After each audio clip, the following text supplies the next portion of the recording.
Personally আমার মনে হয় যে কাঠগোলাপের যে যতগুলো কালার আছে তার মধ্যে সাদা হলুদ যে রঙটা আছে না, সেটা সব থেকে মায়াবী। এবং এই সাদা হলুদের মধ্যেই আবার অনেকগুলো ভ্যারাইটি আছে যেগুলো দেখতে আলাদা এবং যেগুলোর গঠন এবং হলুদ বা সাদা তারতম্য অনেক কম বেশি থাকে। আজকে আমি একটা ভ্যারাইটি দেখাবো যেটার ফুলের রঙটাই শুধু সাদা হলুদ নয়, বরং ওর পাপড়ির বিন্যাসও কিন্তু একদম অন্যরকম।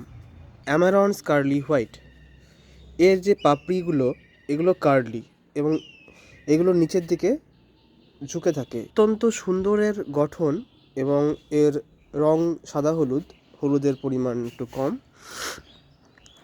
তবে একটা ইউনিক বৈশিষ্ট্য হচ্ছে এর যে পাপড়িগুলো নিচে এভাবে ঝুঁকে থাকে এবং একটা অসাধারণ একটা ইউনিক একটা শেপ দেয় ফুলটাকে। কস্টলি ভ্যারাইটি এবং যারা সাদা হলুদ কাঠগোলাপ পছন্দ করেন তাদের কালেকশানে রাখার জন্য একটা উপযুক্ত ভ্যারাইটি।